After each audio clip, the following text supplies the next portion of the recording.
avocat qui, lui, se fait embêter par le Conseil de l'ordre pour être trop impétueux.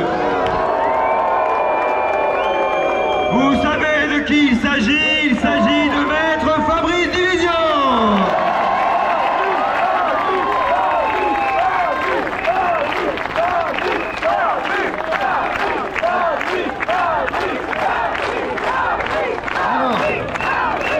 Plusieurs choses aujourd'hui. Vous avez remarqué que l'intervention de Gilbert Collard a une particularité, et je l'ai cité lors de mon conseil de discipline, c'est qu'au fond, on peut être avocat, on peut être authentiquement vulgaire au sens de Dante, et finalement ne rien enlever au message. Vous aurez noté que lui, il a le droit de dire abruti, merde, mais moi j'ai pas le droit. Bon, c'est comme ça. Alors il l'a dit pour moi, qu'il en soit remercié. Il l'a dit pour moi parce que vous aurez noté, pour ceux qui étaient à mon conseil de discipline, qu'au fond je suis impétueux et vulgaire, et on m'a demandé ce que signifiait la robe pour moi. Et on m'a demandé au passage si je venais aux manifs en robe. Bon. Alors, ma réponse, elle est relativement simple, et je vais vous la redonner, pour ceux qui n'étaient pas là.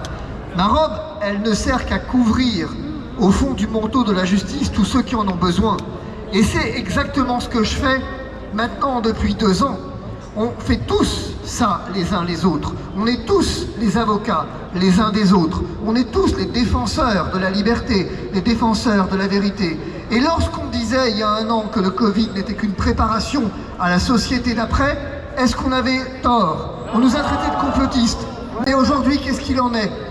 Aujourd'hui, hier, la police dans le Nord, organisait méticuleusement les rationnements d'essence, bien qu'il n'y ait pas de pénurie selon Olivier Véran. On organisait méticuleusement, et illégalement au passage, les rationnements d'essence en renvoyant chez eux tous ceux qui étaient dans la queue et qui avaient plus de la moitié d'un plein. On leur demandait de faire demi-tour. Mais sous peine de quoi? Vous voyez, l'état du problème, c'est qu'on est dans une situation où cette société a complètement basculé. Alors, a été employé le mot résistance. Ce mot résistance, il résonne pour moi, vous le savez, depuis 1 an et demi par la résistance, par l'assistance, mais surtout la résistance par la connaissance. C'est pour ça qu'on a décidé de faire 2 choses. Vous avez effectivement la première faculté de droit citoyen qui est née, où tous les soirs, pendant 25 minutes, tous les soirs que Dieu fait, vous aurez des programmes universitaires en fait, pour apprendre à vous défendre vous-même. Parce que, voyez-vous, cette semaine, il s'est passé quelque chose, pour l'anecdote, pour ceux qui pensent que le Covid est fini. Figurez-vous que dans certains hôpitaux, en pédiatrie, ils continuent de demander le pass sanitaire. J'ai dû intervenir pour ça, et on empêchait la maman de sortir de l'hôpital, parce que si elle sortait, il fallait qu'elle revienne et qu'elle passe un test, alors qu'elle était aux côtés de sa fille. Donc c'est pas fini. Ce qui m'amène à la dernière chose que je voulais vous dire, qui était...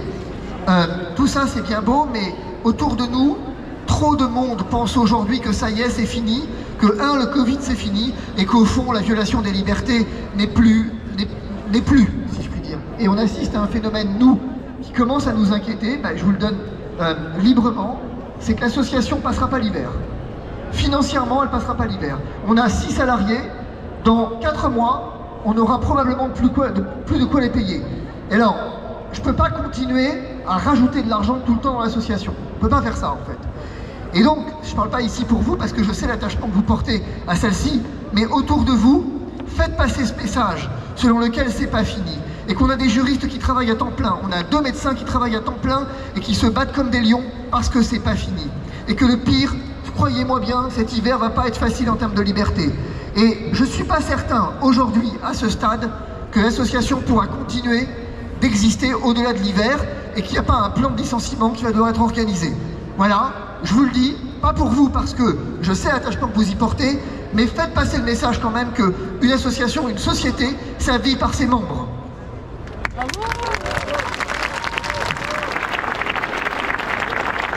Merci à Maître Division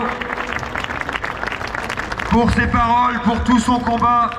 Nous vous soutenons dans les épreuves que le Conseil de l'Ordre vous impose maintenant. Nous accueillons